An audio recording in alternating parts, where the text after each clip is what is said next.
It all started on what should have been a regular Thursday morning. The sun was just beginning to rise, neighbors were walking their dogs, sprinklers were kicking on, and I was sipping coffee on my porch when I noticed a plain white envelope wedged into my mailbox. No stamp, no return address, just bold black letters across the top, notice from HOA board. At first I thought it was just another community update, maybe about the pool opening hours or a reminder about trash cans needing to be rolled back before 10 a.m. Nothing unusual. But when I tore the envelope open, my hands froze. Inside was a letter that claimed I owed over $4,500 in delinquent community fees. Even worse, it threatened that if I didn't pay immediately, the HOA had the authority to place a lien on my property and move forward with foreclosure proceedings. My stomach dropped. I had never missed a single payment to the HOA. My fees were on autopay. Every receipt was stored neatly in my email. How could they possibly say I owed thousands of dollars? As I flipped through the packet, I noticed something odd.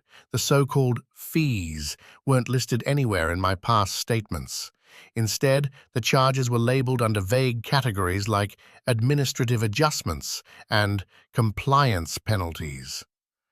No explanations, no dates, just random amounts stacked up, turning into a ridiculous total. It looked suspicious, almost like they were inventing numbers out of thin air. At first, panic set in. Foreclosure? Over secret fees? Could they actually take my home? But then another feeling started to rise. Anger. This wasn't just a mistake. This felt like a scam. And I wasn't about to hand over thousands of dollars without a fight. Over the next few days, I started digging. I pulled bank records, payment confirmations, every scrap of paper I had that proved I was fully paid up. The deeper I looked, the more it became clear. The HOA wasn't just mistaken, they were lying. Still, the pressure was real. More letters started showing up, each one more aggressive than the last. Final notice. Immediate action required. Foreclosure proceedings will begin. My neighbors started whispering. A few even asked me if everything was okay because apparently the HOA board had mentioned at a meeting that I was seriously delinquent. It was humiliating and terrifying, but instead of backing down, I made a decision. I wasn't going to pay a dime, not until I figured out what game they were playing. That's when I called a lawyer. I expected a simple consultation, maybe just advice on how to respond. But when I explained the situation and showed the so-called fees, my lawyer leaned back in his chair, smiled, and told me something that changed everything. This isn't just a mistake. This is illegal. According to him, HOA boards do have power. They can fine you for legitimate violations, and in some states, they can even pursue foreclosure. But they cannot make up random fees out of nowhere, and they cannot hide charges under vague labels without board approval and documentation. What they were doing wasn't just shady, it was a violation of state law. The best part? If I played this right, I wouldn't just avoid foreclosure, I could actually turn the tables on the HOA and expose them for what they were doing. That's when the real battle began. My lawyer advised me not to respond directly to the HOA's threats. Instead, we quietly gathered evidence.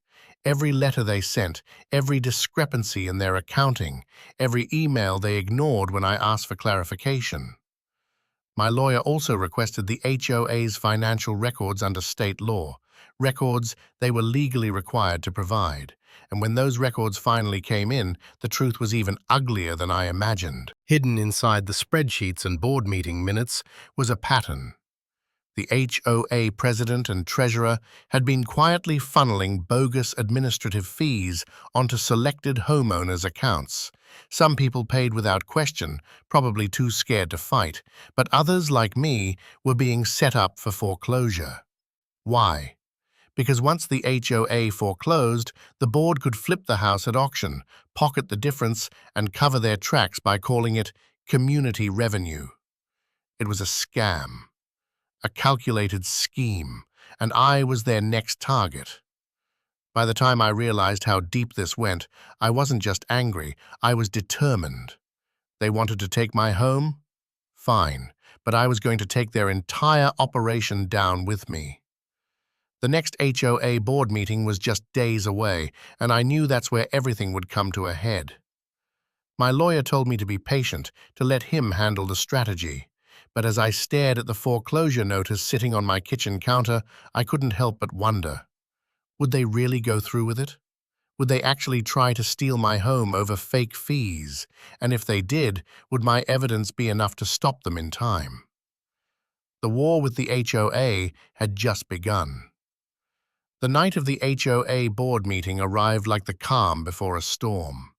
The community clubhouse parking lot was already packed when I pulled in. Neighbors gathered in small groups, whispering, watching, waiting. Word had spread about my so-called delinquency, and some people clearly believed it. To them, I was the irresponsible homeowner who didn't pay dues, and now the HOA was forced to take action. But I knew the truth, and soon they would too. Inside, the atmosphere was tense. Folding chairs lined the room, every seat filled, with latecomers standing against the walls. At the front sat the board. The president, a smug middle-aged man with a permanent scowl, the treasurer, who avoided eye contact, and a few other board members who looked more like puppets than leaders. A stack of papers sat in front of them. Notices, reports, official documents, all meant to intimidate. I didn't sit quietly in the back. I took a seat right in the front row, file folder in hand, my lawyer just behind me. If the board wanted a showdown, I wasn't going to hide. The meeting started like any other, petty complaints about lawn lengths, arguments about trash bins, discussions about repainting the community fence. But I could feel it coming. The board president cleared his throat, tapped his microphone, and announced the next agenda item. Delinquent homeowner accounts. My name was the first on the list. The president spoke with mock sympathy, addressing the crowd like he was the hero cleaning up the neighborhood. He claimed I had ignored repeated notices, that my account was seriously delinquent, and that the HOA was left with no choice but to initiate foreclosure proceedings. Gasps echoed through the room. Neighbors turned to look at me, some with pity, others with judgment. That's when I stood up. My lawyer had advised me not to lose my cool, to let the facts speak louder than emotions. So I took a deep breath, pulled out my neatly organized folder, and calmly began laying out the evidence. First, the bank records proving every fee had been paid in full. Then, the receipts from the HOA's own online system confirming no missed payments.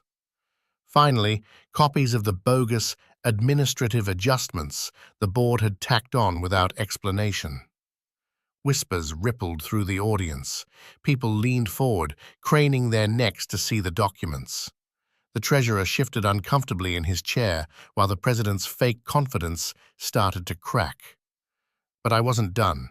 My lawyer stood and reminded the board and everyone present of the state law requiring transparency in HOA finances. He revealed that we had formally requested financial records, and what we found wasn't just a mistake, it was a pattern. Multiple homeowners had been hit with mysterious fees. Some had already paid. Others, like me, were being threatened with foreclosure. The room went silent. You could almost hear the weight of the truth sinking in. The president tried to regain control, slamming his gavel and insisting that these fees were legitimate. He claimed they were for maintenance costs and legal compliance. But when pressed for documentation, he couldn't provide a single signed resolution, board vote, or invoice to back up the charges. And then came the bombshell.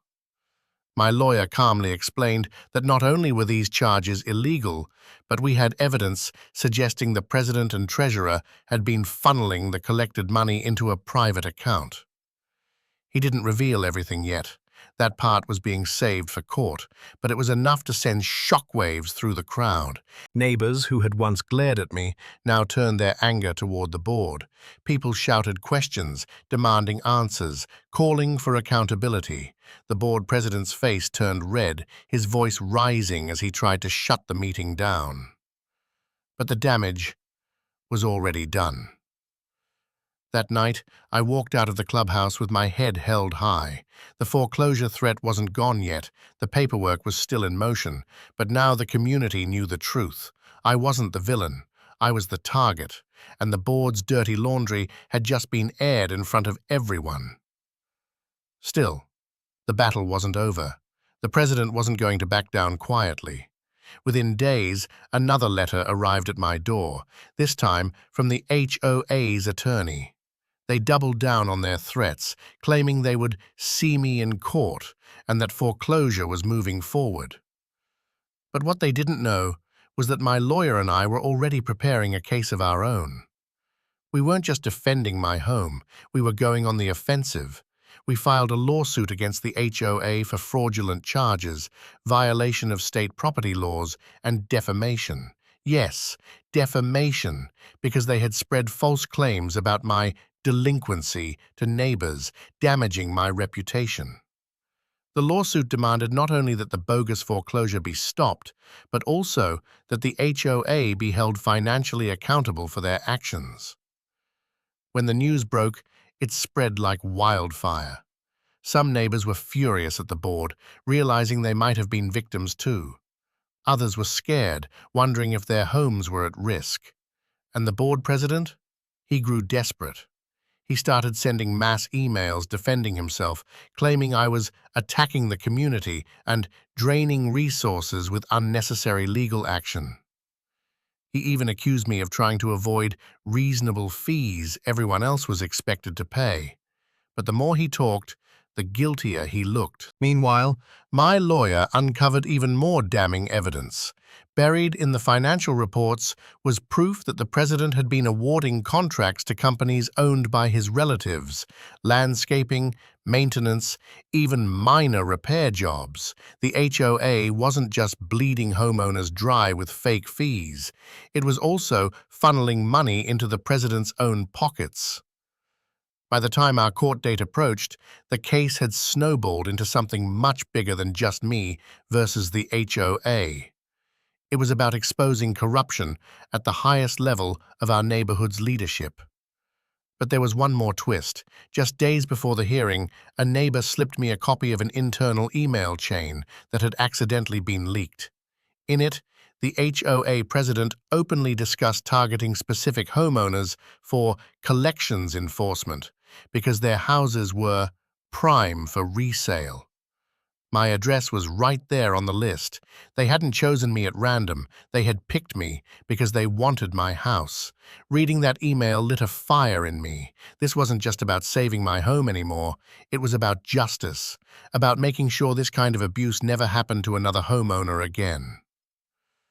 The night before the trial, I sat at my kitchen table, staring at the foreclosure notice that had started it all. The paper was wrinkled from being handled so many times, but the bold black letters still carried the same weight. Except now, I wasn't afraid. I wasn't intimidated, because tomorrow I was walking into court not as a victim, but as the person who was finally going to take the HOA down. The community was watching. The board was scrambling, and the judge was about to hear everything. The real showdown was about to begin. The courthouse smelled faintly of polished wood and old paper, a place where lives were changed in a matter of hours. As I walked through the tall double doors that morning, the weight of the past few weeks pressed down on me. The foreclosure threat, the humiliating notices, the whispers from neighbors, all of it had led to this moment. Today wasn't just about defending my home. It was about exposing the corruption that had been rotting my community from the inside out. The courtroom filled quickly. Curious neighbors had shown up, eager to see what would happen. Some came out of loyalty to me, others out of sheer curiosity, but everyone wanted answers. On the other side of the aisle sat the HOA president, arms crossed, jaw tight, flanked by their attorney and a couple of board members who looked like they'd rather be anywhere else. When the judge entered, the room fell into silence. The case began with the HOA's attorney presenting their side. They painted me as a negligent homeowner, someone who had ignored rules, skipped fees, and now was trying to use legal tricks to avoid responsibility. They held up paperwork, highlighted supposed violations, and insisted foreclosure was not only justified, but necessary to protect the community. For a moment, I could see the doubt flicker across some neighbors' faces. The HOA's attorney was smooth, confident, and rehearsed. If I hadn't lived through it myself, I might have believed them. But then it was our turn. My lawyer stood calmly, laid out the thick binder of evidence we had collected, and began dismantling the HOA's story piece by piece. First came the bank records, proving every fee had been paid in full and on time. Then the official receipts from the HOA's own system, showing zero delinquency. Finally, the so-called secret fees, vague charges with no dates, no approvals, and no legitimate documentation. The judge leaned forward, scanning the documents carefully. The silence in the courtroom was deafening. But my lawyer wasn't finished. He moved on to the financial records we had obtained, the ones the HOA had fought to withhold. They revealed something much darker. Unexplained transfers, contracts awarded to shell companies owned by the president's relatives, and thousands of dollars funneled into accounts that had nothing to do with community maintenance. Murmurs spread through the crowd. Neighbors whispered in shock, realizing their monthly dues hadn't been going to landscaping, security, or amenities. They had been going straight into the pockets of corrupt board members. And then came the final blow. The leaked email chain. The one where the president had openly discussed targeting specific homeowners, including me, because their houses were prime for resale. My lawyer handed it to the judge, who read it silently, his expression hardening with every line. At that moment, the entire case shifted. This wasn't about me refusing to pay fees anymore. This was about a board abusing its power, exploiting homeowners, and attempting to steal property through fraudulent means. The HOA's attorney tried to object, tried to downplay the emails as taken out of context, but it was too late. The damage was done. The truth was undeniable. By the end of the hearing, the judge's ruling was clear. The foreclosure attempt against me was immediately halted. The bogus fees were declared invalid, and the HOA itself was ordered to undergo a full independent audit, with the results to be made public to every homeowner in the community. But the consequences didn't stop there. The evidence of fraud and embezzlement was too serious to ignore. The judge referred the matter to state investigators, who opened a criminal inquiry into the HOA president and treasurer. The people who had once threatened to take my home now faced the possibility of fines, removal from the board, and even prison time. As the gavel came down, the courtroom erupted. Some neighbors clapped, others shouted in outrage at the board. The president stormed out, his face pale, his confidence shattered. And me? I just sat there for a moment, letting it sink in. The nightmare was finally over. Walking out of that courthouse felt like stepping into a new life. My home was safe, my name was cleared, and for the first time in weeks, I could breathe again. But the ripple effect spread far beyond me. In the days that followed, neighbors who had once doubted me came forward with their own stories. Some had quietly paid suspicious fees, too afraid to fight. Others had been threatened in similar ways, but never had the proof to push back. Now, with the investigation underway, they finally had hope.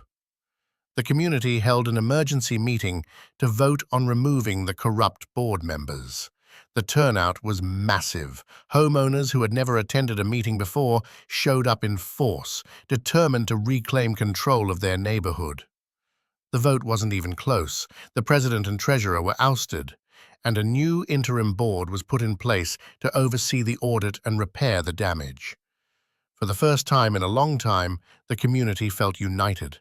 Instead of fear and intimidation, there was transparency and accountability. People began talking to each other again, sharing ideas for real improvements, and making sure the board truly represented homeowners instead of exploiting them. As for me, I wasn't just relieved, I was proud. Proud that I hadn't caved under pressure, proud that I had stood up to corruption, and proud that, in the end, I had helped protect not just my own home, but the entire community. One evening, weeks after the trial, I stood on my porch again, the same spot where I had first opened that terrifying foreclosure notice. The sun was setting, casting a warm glow across the neighborhood. Children played in the cul-de-sac, neighbors chatted in driveways, and for once, everything felt peaceful. That envelope had been meant to scare me, to push me into silence. Instead, it had lit a fire that exposed the truth and brought change. The HOA had tried to foreclose on my house, but in the end, it wasn't my home that was taken. It was their power, their scheme, their corruption. And as I closed my front door that night, one thought echoed in my mind, a thought that I knew every neighbor who had been watching this saga unfold was thinking too. Sometimes, the only way to protect your home is to fight back. And when you do, the results can shake an entire community to its core.